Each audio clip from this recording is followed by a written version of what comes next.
Hello my dear students, एक बार फिर आप सभी का स्वागत है आपके पसंदीदा channel favourite channel Philip sir के क्लासेस में। आज हम लोग ऑन हिज ब्लाइंडनेस, जो कि बहुत ज़्यादा इंपॉर्टेंट पोएम है, बोर्ड के एग्ज़ाम्स में 12th क्लास में बहुत बार इसका सेंट्रल आइडिया और इसका एक्सप्लेनेशंस आते हैं, उसके विषय में हम लोग स्टडी करेंगे। ऑन हिज ब्लाइंडनेस, देखिए पिक्चर है बच्चों, जो मैंने पूरी पोएम की आपको दी है, इसको आप लोग नोट डाउन कीजिए, स्टडी कीजिए। ये जो पोएम है सर जॉन मिल्टन के द्वारा लिखी गई है, जिनकी ये फ़ोटो है, इसको आप देखिए। 1608 1608 में इनका जन्म हुआ और 1674 1674 में इनकी मृत्यु हुई। पूरा जीवन काल जो है वो इनका 66 वर्ष का रहा, जिसमें से 44 वर्ष यानी कि 44 ईयर्स की आयु 1652 तक आते आते ये पूर्ण रूप से आँखों में इनके अंधकार छा गया, अंधे हो गए, पूर्ण रूप से कंप्लीट ब्लाइंडनेस के शिकार ये हो गए, जिस वजह से बहुत दुखी, अपने जीवन के बचा हुआ 1/3 हिस्सा 22 वर्ष का इन्होंने बहुत ज़्यादा दुख में तकलीफ़ में गुजारा है। और उसी व्यथा को, उसी शिकायत को उन्होंने इस पोएम में, जो कि ऑन हिज ब्लाइंडनेस के हेडिंग से लिखी है, उसमें इन्होंने बयान किया है। आइए हम लोग समय ना बर्बाद करते हुए सीधे एक्सप्लेनेशन की तरफ चलते हैं। जो बच्चे ये पहली बार मेरा वीडियो देख रहे हैं वो मेरे चैनल को सब्सक्राइब करें और अपने फ्रेंड्स में उसको शेयर करें और प्रेस करें बेल आइकन को, ताकि मेरे नए वीडियोस आप तक पहुंच सकें, जिनका फ़ायदा आप उठा सकें। फर्स्ट स्टैंजा हम लोग इसका देखते हैं। पोएट यहाँ पे लिखता है, when I consider how my light is spent और half my days in this dark world and wide. कवि सोचता है कि मैं अपने आधे जीवन से पूर्व ही कैसे अंधा हो गया और मेरी आंखों की रोशनी कैसे समाप्त हो गई, और इस बड़े विशाल अंधकार में संसार में मैं कैसे अपने जीवन के दिनों को गुजार पाऊंगा। And that one talent which is death to hide. और वो कहते हैं मेरे पास एक गुण है जो लेखन कार्य का गुण है, पोइट्री लिखने का, पोएम लिखने का गुण है, जो सिर्फ मृत्यु में के आने के बाद ही मुझसे जुदा हो सकता है।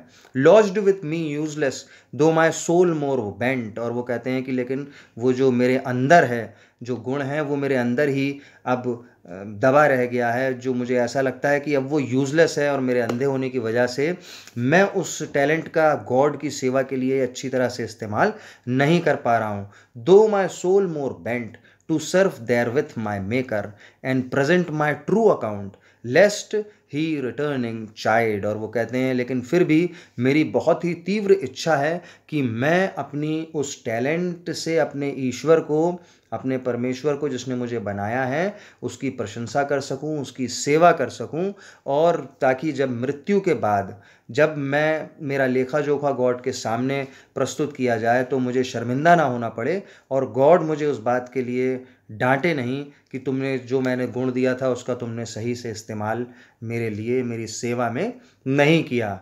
बच्चों, ये फर्स्ट स्टैंजा और उसका एक्सप्लेनेशन था। ये देखिए, मैंने इसके डिफ़िकल्ट वर्ड्स और उसके इंग्लिश और हिंदी दोनों में मीनिंग्स दिए हैं, इसको भी आप लोग देखिए, नोट डाउन कीजिए। ये उसके फर्स्ट स्टैंजा का कॉन्टेक्स्ट और एक्सप्लेनेशन है। रेफरेंस पूरी पोएम में सेम रहता है। These lines have been taken from the poem on his blindness written by या composed by sir John Milton. और उसके बाद कॉन्टेक्स्ट और एक्सप्लेनेशन है। इसको आप लोग स्क्रीनशॉट ले लीजिए, नोट डाउन करिए, या फिर आप इसको बार बार देख के इसको आप लोग स्टडी कर सकते हैं और इसका लाभ आप लोग अपने एग्जाम्स में उठा सकते हैं। बच्चों, सीधे हम लोग इसके सेकंड स्टेंजा पे चलते हैं। Doth God exact day labour light denied I fondly ask but patience to prevent.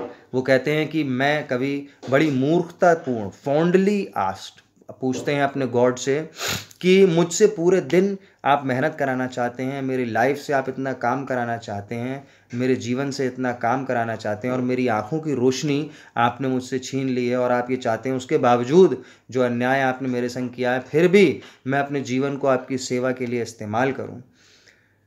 But patience to prevent that murmur soon replies God doth not need either man's work or his own gifts. और लेकिन फिर तुरंत ही जो वो शिकायत करते हैं उसको रोकने के लिए उनका पेशेंस जो है वो जवाब देता है, अपने अंतर्मन से उनकी एक जवाब आता है, उत्तर आता है, उसका मिलता है कि गॉड को मनुष्य के कार्य की आवश्यकता नहीं है। God doth not need either man's work, उसके कार्य की ज़रूरत नहीं है, आवश्यकता नहीं है, और हिज ओन गिफ्ट्स, ना ही अब उनके उपहारों की ज़रूरत है कि हम गॉड को कुछ भी दे सकते हैं। जो गॉड ने हमें गिफ्ट्स दिए हैं उसके बदले में गॉड को हम कुछ भी नहीं दे सकते। Who best bear his mild yoke they serve him best. और वो क्या कहता है कि जो व्यक्ति बिना संदेह या शिकायत या प्रश्न किए हुए भगवान के दिए कष्टों को सहन करता जाता है, या जो भी गिफ्ट गॉड की तरफ से मिलता है, जो भी ब्लेसिंग मिलती है, उसको हम गॉड की सेवा के लिए ही इस्तेमाल करते जाते हैं, वही हमारी सर्वोत्तम सेवा है। बिना शिकायत किए हम गॉड के लिए अपने जीवन को इस्तेमाल कर सकें। ये बच्चों इसका सेकंड स्टेंजा था। इसके वर्ड्स हैं डिफ़िकल्ट वर्ड्स और उसके मीनिंग्स हैं, और ये उसका एक्सप्लेनेशन है। सीधे हम लोग इसके लास्ट स्टेंजा पे चलते हैं। इसका लास्ट स्टेंजा जो है वो सबसे इंपॉर्टेंट स्टेंजा है बेटा।